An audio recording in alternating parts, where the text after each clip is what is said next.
C'est officiel, l'Ordre national des pharmaciens de Guinée a déposé son préavis de grève au ministère de la Santé et au sein des institutions. Il réclame la fermeture immédiate, dit-il, du marché de faux médicaments de Madina et l'arrêt de la vente illicite du médicament sur le territoire national.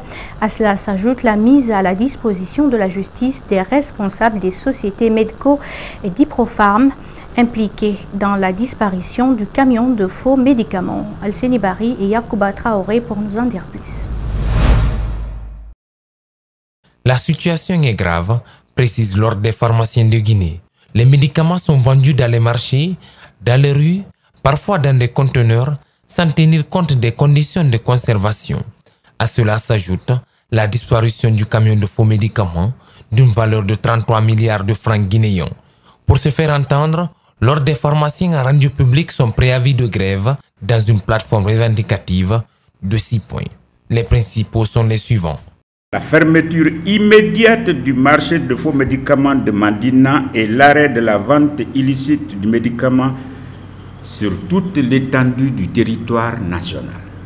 La mise à la disposition de la justice des responsables des sociétés médicaux et d'Iprofam impliqués dans la disparition de ce camion remorque.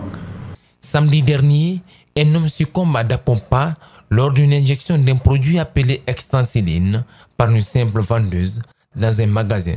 Le diagnostic du médecin légal est sans équivoque. Il existe une relation directe et certaine entre l'administration de ce médicament, qui est un médicament d'abord allergisant, parce que c'est une bêta-lactamine, c'est connu dans le milieu médical, que ce produit entraîne des réactions allergiques graves qui peuvent entraîner la mort.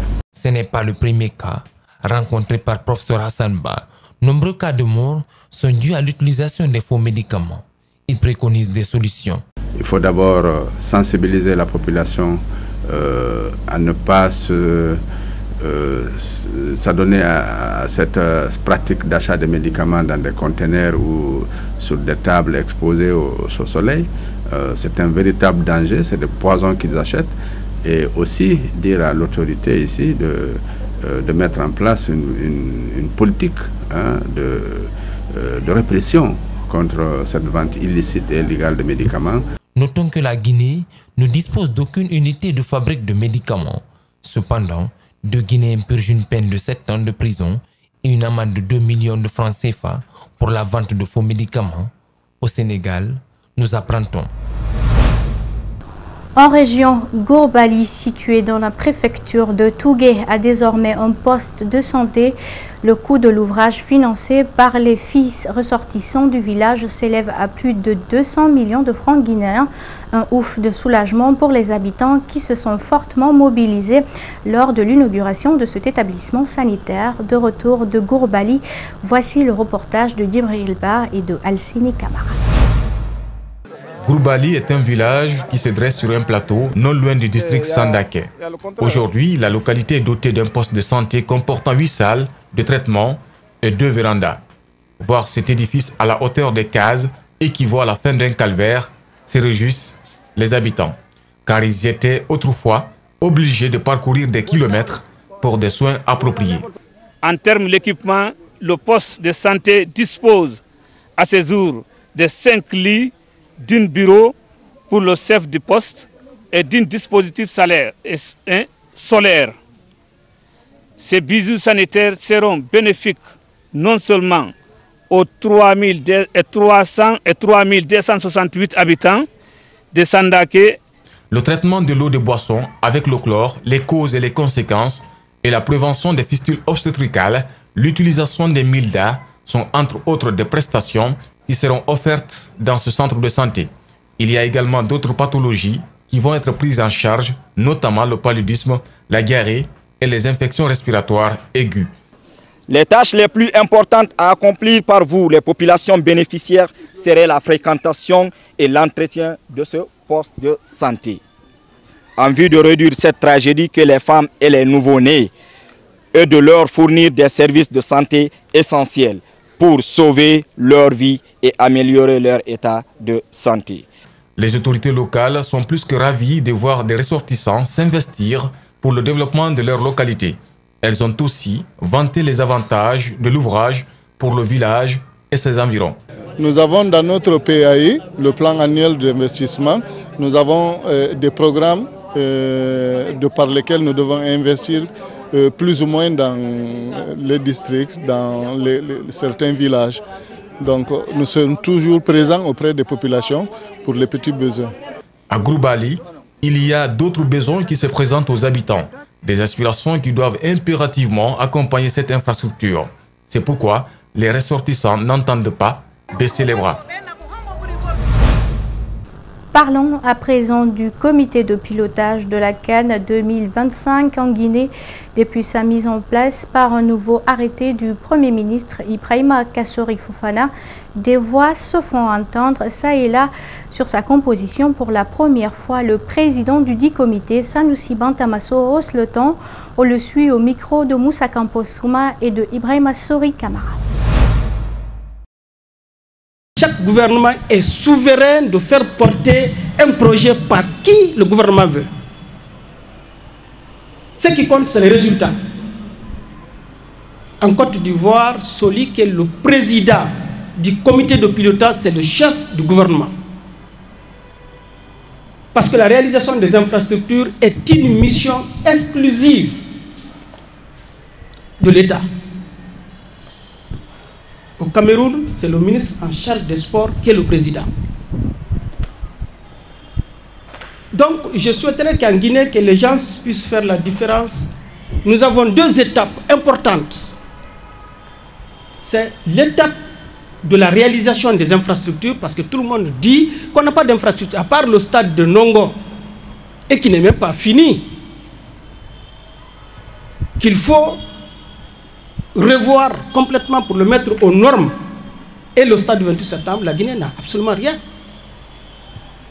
Maintenant, il s'agit de booster le gouvernement pour aller réellement à la réalisation des infrastructures. C'est ça. Et aujourd'hui, nous sommes décidés à aller dans ce sens.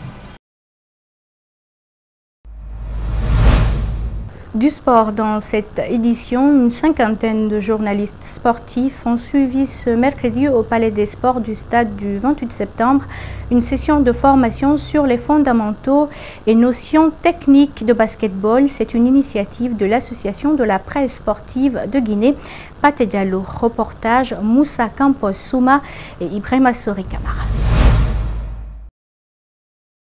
Il y a de cela 11 ans, jour pour jour, nous quittait le doyen du micro-sportif guinéen Pate Diallo. Pour l'immortaliser, l'association de la presse sportive de Guinée qui porte son nom a organisé une session de formation à l'intention des journalistes sportifs. Plusieurs thèmes ont été débattus. Il s'agit de l'environnement du basketball, la communication digitale, la réglementation et suivi des travaux pratiques. Le bureau exécutif de la dite association se rugit de l'initiative.